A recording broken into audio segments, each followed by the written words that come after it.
Hello and welcome back to a brand new video of Fox Flicks on the Film City. Today we're checking out MatPat talking about the Mario movie with Chris Pratt. Let's hop in. He thinks it's going to be a musical. Let's see. And with that, we're proud to announce the core cast of our upcoming Super Smash Bros. Feature film. Oh, Animated. buddy. I can't wait to see who they cast as Mario. Chris Pratt will be playing Mario, and his voice will be unlike anything you expect. Okay, that's unexpected. This is gonna be good. But sure, we'll go with it. Next, to Why our not? lovable yellow Pokemon, Pikachu. Oh, please tell me they're bringing Ryan Reynolds back. It's the unofficial sequel to Detective Pikachu. Chris Why Pratt. not? We wanted a voice Wait, that what? truly matched what audiences expect from this adorable electric mouse. Wait, What? Joining the project as the voice of the intergalactic bounty hunter This can't be Samus real. Aran will be Zendaya? Chris Pratt. Isn't Chris Son just the perfect choice? He's so Of cool. course, Oh, come this is a on. joke. And our final announcement for the day will be for the voice of Kirby. As one of our most beloved characters, we wanted a voice that lived up to all of your expectations. So, Okay, I think voicing we're good. Kirby will be Let me guess. Chris Pratt? Idris Elba. After his brilliant portrayal as Knuckles, we couldn't imagine anyone else in the role. You know what? I'm What? okay with that. Hello, This is Internet. a Welcome to Film Theory, the show that reminds you that if you stomp the subscribe button long enough, you'll eventually get a one-up. And no, I haven't made Yep. a mistake come here. on. This is Well, I'm gonna pause it, try let it load. I'll be back in a moment. Alright, I think we should be good to go to try for now, so let's go. not the gaming channel, believe it or not. I know, multimedia synergy can get confusing. Welcome, my Yes, it friends, does. to Mario Week here at Theorist HQ. We're going live right now. We have a companion video over on our sister location, Game Theory, talking about the brand Oh, new yeah. Nintendo Pictures movie studio. Yeah, in case you missed that news, Nintendo bought itself a movie company. So Wait, step really? aside, MCU. Oh, wow. It's time for the rise of the NCU. Out with Doctor Strange, in with Dr. Mario. Anyway, I think Okay, they're going this to be could doing actually some be wild kinda stuff with cool. that one, so go check out that video by clicking the links that you see on screen after you finish watching this one. I'll Meanwhile, check it out over after. here on Film Theory, we're talking about another Nintendo movie project, the upcoming Mario movie. You remember Sweet. several months ago when Shigeru Miyamoto crashed a Nintendo Direct to announce the cast of an upcoming Super Mario film made by Illumination Entertainment, creator do. of The Minions? Well, if you don't remember that, maybe you do remember the giant chorus of confusion that came as they announced Chris Pratt as the lovable plumber. Mario Pratt I mean, when that came out, it was strange. is Mario.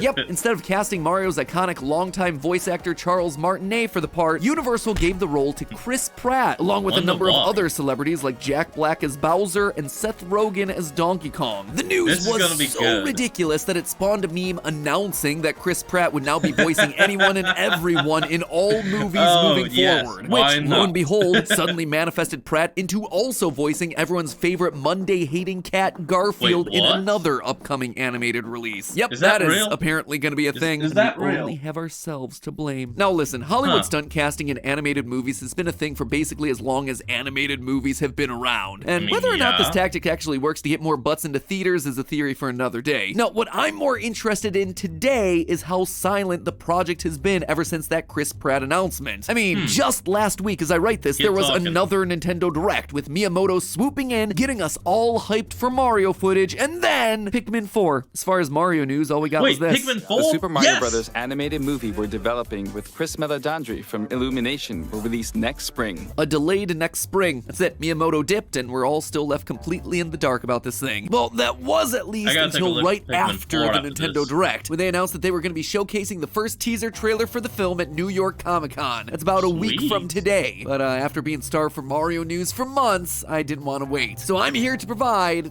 maybe not news, but gross speculation mildly supported by evidence, logic, and critical thinking. So pretty much better than what passes as news here in 2022. I want to take another look back at the casting of the Super This Mario is movie gonna because be I suspect awesome. the choices the filmmakers have made tell us a lot about their intentions with this film and the type of story they're planning to tell. In fact, I think we can predict almost every It's a major media, beat the of the Mario plot for the movie plot. entire movie just based on the casting alone. And spoiler Yeah, all alert, right, let's friends, see. if I'm right, you might just be looking at the video game industry's version of Encanto right here. Get those TikToks at the ready. So before we get I into the don't have details, we TikTok. first need to Why would determine what anyone sort of use Mario that? story the filmmakers Seriously. are aiming to tell. See, Mario games tend to fit into one of two different silos. There's the more straightforward, serious narratives where there's a consistent internal logic and a passable story. Think of games like Super Mario 64, Sunshine, Galaxy, Mario or Odyssey. arrives somewhere, Princess gets Mario has to abducted do by something, Space Mario has Bowser. to We defeat gotta save her. Bowser, Bowser move on, wants a move on. wedding. We gotta crash it. Princess make cake. Mario want cake. It's basic stuff, but there Yeah, is it a is pretty plot basic. there. On the other hand, you have some of the more meta games, stuff like Mario Kart, Party, Sports. You know, the games where Mario plays golf on the weekends with the dragon turtle who kidnaps his girlfriend. Now, the reflex here might be to say They that go from filmmakers are being going to lean enemies towards a less to good serious, more friends. meta story because they've cast Chris Pratt as the lead role. After all, he played a similar lead character in the very meta Lego movie. Oh, but yeah, I don't he think was that this is Emmett. going to be the case for the Mario movie, not because of who's here, but rather because of who isn't here. As of What yet, are you there have been talking zero about? signs of the metagame mainstay characters like Daisy, Wario, Bowser Jr., Toadette, or internet boyfriend Waluigi, who alone would earn the studio a ton of free press on Twitter because he's the head of the Nintendo meme machine. Yes, No, the main Tumblr cast of sexy characters man. that Miyamoto announced have all been fixtures of early core Mario stories. Toad, Princess Peach, Bowser, Luigi, even OG arcade characters like Cranky Kong and Donkey Kong. But what Okay, really this could actually clinches be the cool. origin story angle for me is this announcement Emmett? right here, casting someone for the role of Spike. Wait, Now, Spike really? has been the name of a couple Spike? of Mario characters throughout the years, the most popular being a recurring enemy that pukes spiked balls out of his mouth. But the Spike they're referring to here is actually very different. Notice the little logo next to the casting announcement, a bearded man in a hard hat. This Who is is actually that? a reference to a character named We're back. Foreman Spike. If you've never heard of him, I don't blame you. Oh. He's so obscure and so old that I've barely played his Is he game. from You see, Donkey Foreman Kong? Spike comes from an obscure 80s NES release called Oh. Wrecking Crew. If you're familiar with it at all, it's probably thanks to the Wrecking Crew stage in Super Smash Yeah, Brothers. that's In the game, you have exactly to why knock I down walls, recognize it. columns, and buildings, all while being chased around by masked eggplants. I mean, what do you expect? It was the early days of arcades. Makes about as much yeah. sense as Yellow Okay. Circle Man avoids ghosts while consuming fruit. Anyway, the game is considered fruit. part of Mario's origin story, considering that you play as Wait, those Mario, construction dude. Hold on. Those aren't eggplants, those are wrenches. Like sentient wrenches. Huh. So Foreman Spike probably wouldn't show up in this movie unless it was trying to be something similar, which means I'm leaning towards this Mario movie being a genuine attempt to tell a Mario origin story. Now, I don't can see worry, I that. don't think this is going to be a gritty, realistic Zack Snyder's Mario or anything like that, but What the hell is come to that? think of it. Okay, so knowing that this is going to be a Mario origin story, it lets us figure out that the movie is almost certainly going to start in either New York City or the video game equivalent, New Donk City, depending on how Yeah, in universe they most want to likely. go with it. Again, we can thank Foreman Spike's casting for that information. Foreman Spike Thank was you, one of the Spike. antagonists of Wrecking Crew, where he was Mario and Luigi's jerk boss as they worked construction jobs around the city. That makes me believe that they're boss. embracing a An lot of the a-hole. early, more grounded lore of the franchise. Well, as grounded as he can be, with giant apes roaming around New York. Either way, True. this suggests that Mario and Luigi are going to be from Brooklyn or the New Donk City equivalent, complete with gruffer New York Donklin? accents rather than the whimsical Italian stereotype that Charles Martinet created for games set in the Mushroom Kingdom. The fact that they're working for Foreman maybe. Spike is also why I'm sure that Mario and Luigi won't begin the movie as plumbers. Now, before you freak It out, would I am just make very sense. well aware that all of this sounds a lot like the awful live-action Super Mario Brothers movie from 1993. Thankfully, it's not. Goomba! Walk tall! Be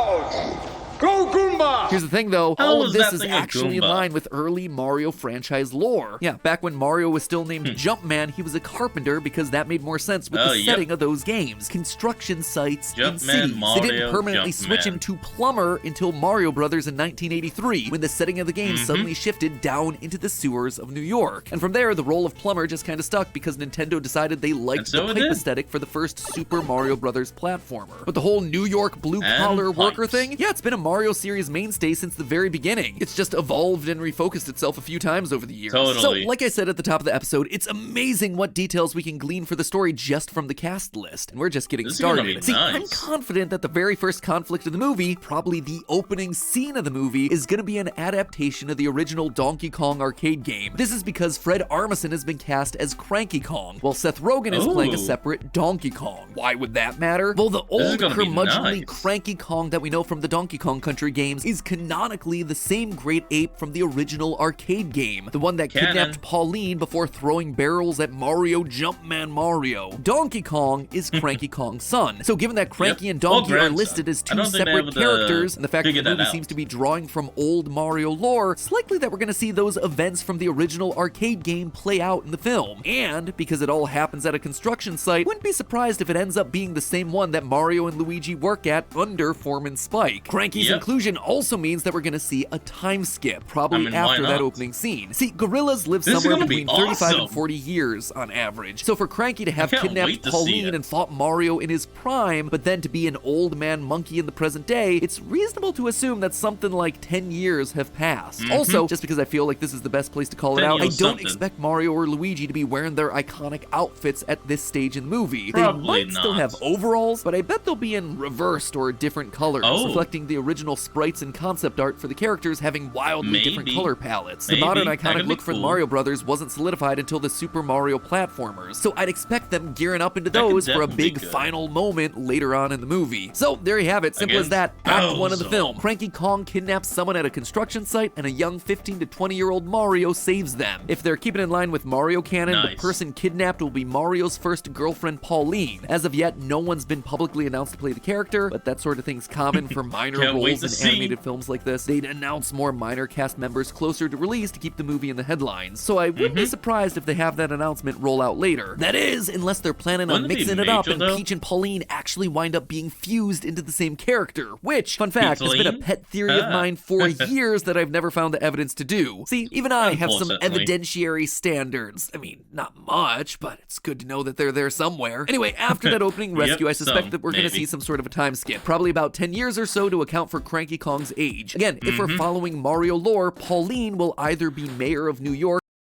or on track to be mayor, or be campaigning for it. Hold on, folks, it's doing it again. We're back. New Donk, or be campaigning for it after the time skip, just like the role that she plays in Super Mario Odyssey. At this point, traditional storytelling technique demands that Mario want something during this phase in the movie. Maybe he's dissatisfied with his construction job, or with his life in general after seeing people he knows like Pauline moving on to bigger and better things. Maybe he's upset with his antagonistic boss Spike, or he dreams of starting his own business. Regardless of what it is, Mario is dissatisfied with where he is in his life, and this want is going to be the thing that gets the adventure started. Given that the plumbing aesthetic of the Mario franchise started specifically in the sewers of New York, something is going to draw Mario and Luigi down there. I believe this is where Seth Rogen's Donkey Kong is going to enter the picture, setting a trap for the Mario Brothers. I say this because Rogen is billed as one of the top 6 actors for the film, and given that we've already established DK exists in the New York section of the world rather than the Mushroom Kingdom section, we gotta find a way to get him into the rest of the story somehow. Here, Mario and Luigi will fight Donkey Kong at the end of Act 1, probably with a bunch of turtles and crabs crawling out of pipes like we see in the Mario Brothers game. Finally, like any good anime, the trip will somehow be isekai'd into the Mushroom Kingdom through a magic pipe, so we can finally hop on over to the Mushroom Kingdom and meet the rest of the cast starting in Act 2. Here in Act 2, I expect the movie is going to draw a lot from the early Mario franchise games. Specifically, it's going to be more or less an adaptation of the original Super Mario Brothers for the NES. You know, the classic stuff. Bowser invading the Mushroom Kingdom, kidnapping Princess Peach after Mario and Luigi arrive, sending the brothers on their journey to stop King Koopa. This will set up 2 important points for our narrative here. First, seeing Peach get kidnapped like Pauline is going to remind Mario of the heroic man that he used to be in his younger years, encouraging him to try and recapture some of his earlier spark. It's also here that we're going to see Donkey Kong switch his loyalties, going from an antagonist to more of a comedic support for Mario and Luigi. I say this primarily because of Seth Rogen's casting. In these sorts of family-friendly animated films, Rogen tends to be the comedic ally for the main good guy. Think of his parts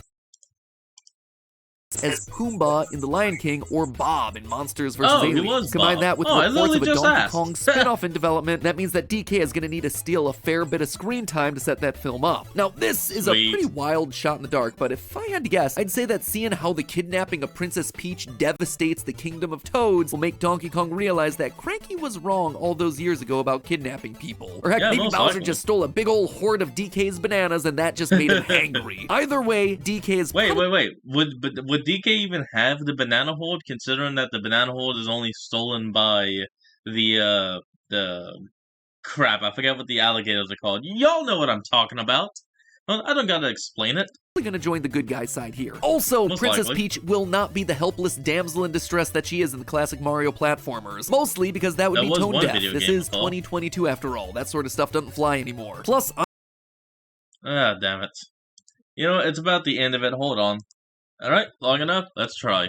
Anya Taylor-Joy is a girl boss. She has a ton of serious projects playing powerful women under her belt. I doubt she'd want her only lines here to be, "Help me, Mario," and "Here's your cake, Mario." So I expect Peach to take an active role in her own rescue. From here, expect the story to play out like a classic Super Mario game. Mario, Luigi, and cool. Donkey Kong adventure through the Mushroom Kingdom's various biomes, going from castle to castle looking for Peach. I wouldn't be surprised to see a funny montage of Mario freeing a castle only for Toad to say the princess is in another castle. Meanwhile, over in his fortress, Bowser and Peach will share a lot of scenes together where she's trying to escape as he attempts to woo her like it's a romantic comedy. Before the final Would battle, love Mario it. and Luigi get their iconic overalls just so we can make sure that there are some money shots for the trailer. And also a bunch of new merch yeah. for Nintendo Land and Universal Studios. True to the first Oh, game, yeah. Bowser will probably meet his end on a bridge, likely falling into lava. But don't worry, this won't be the last that we see of King Koopa. The post-credits will reveal him nursing his wounds. The camera will pan out for the big teaser reveal of the Koopalings. Yes! I mean, it could be Bowser Jr., but let's face it, the Koopalings are way more synonymous What about with the early Koopalings Mario games and and Bowser would get Jr.? way Like, more come hype in the on. press. And that's All it. of his Mario's kids. arc will be resolved. His dissatisfaction with life will disappear as he finds new purpose in the Mushroom Kingdom. Cue a final Easter egg joke of Donkey Kong, Mario, and Luigi hopping into go-karts and racing off into the sunset as the screen fades to black. Not bad. So that's how I see the story That of could this actually Super be Mario really movie playing out. nice. But don't click away to my other Mario theory on game theory just yet, my friends. We're not done here. See, loyal What you got to theorists, say? there's a last cherry on top of this plot prediction that I think is going to convince you that I'm omniscient if I get right. My wild Alright. swing for the fences theory here is that this Super Mario movie is gonna be a musical. Why do I say that? First of all, Illumination Entertainment has itself a history of making movies where gorillas break they out know into song. Very good musicals. In fact, a shocking number of their films are musicals, including ones that are even What based the- on non-musical source material. Oh yeah. Now, that doesn't necessarily Hold on, before we continue on with MatPat, let's all be honest. Illumination, you stole from us one of the best damn songs of the Lorax movie. And I get it, yeah, we can listen to it on the original soundtrack, but guess what? That ain't the real thing. I mean, yes, it's the real thing, but give us the animation to go with it. Even if it's just a video on YouTube. Animate it, post it up, give it to us. Now that that's out of the way, mean that this movie is going to be a musical, but I also ask you to once again look at the cast list. Literally all of them have histories with music in some way or another. Let's just do a quick roll Jack call frickin' here. Chris Black. Pratt has a surprisingly decent singing voice, and he's already starred in animated movie musicals like the aforementioned Lego Movie. Likewise, Charlie Day basically takes every opportunity he has to add singing into It's Always Sunny in Philadelphia. Oh, Keegan-Michael nice. Key's biggest secret weapon might be his singing voice. Look for love in all the same old Oh. places. Even Okay, actors that's with smaller cool. announced roles here, like Kevin Michael Richardson and Fred Armisen, have pipes. The weakest singing voice of Nice. everyone who's been cast so far would be Seth Rogen, and even he's still sung in movies like the Lion King remake. But the biggest really? casting coup for Illumination here has to be Anya Taylor-Joy and Jack Black. Because they're Bowser and Peach, they are guaranteed to share a lot Yeah, of it's scenes, Jack and frickin' therefore Black. at least one musical number. Anya Taylor-Joy has a least history one. as a It's studio gonna be recording amazing. artist and has an amazing voice. Jack Black, on the other hand, is a master comedic musician in his own right, being Yeah, half of the metal it's band him. Tenacious D and being well known for his roles in films like The Pick of Destiny and School of Rock. This pair sharing a Yes. musical number together is almost too good to pass up. Just imagine Bowser whipping out a guitar and trying to woo Princess Peach through song and Yes. dance. It It writes would be itself. awesome. And think, people were surprised by the Chris Pratt announcement. Wait till getting a they little hear too Mario excited. burst out into song in the first trailer. So there you have it, my friends. Feel free to sit the next Nintendo Direct out, Miyamoto-san. I've got it covered. The Mario movie is going to be an Yes. origin story starting with construction sites and Kongs and ending with Bowser and ballads. And hey, since I saved you the Yes. time, please go back to working on Mario Odyssey 2. It's been too long without a main series Mario title. But hey, that's just a theory. A film theory. And now's your chance, dear viewer. Okay. Well, folks, that's where we're going to end off today's video. I want you all to remember to like, comment, and subscribe for more. Down in the description will be a link to the original video, so remember to support the original creator and all they do. But before we sign out, And I want you guys to personally go over to the Game Theaters channel and check out this video about how Nintendo is doing their own movies and all. So, remember, everything I just said, and this is Fox signing out. Peace.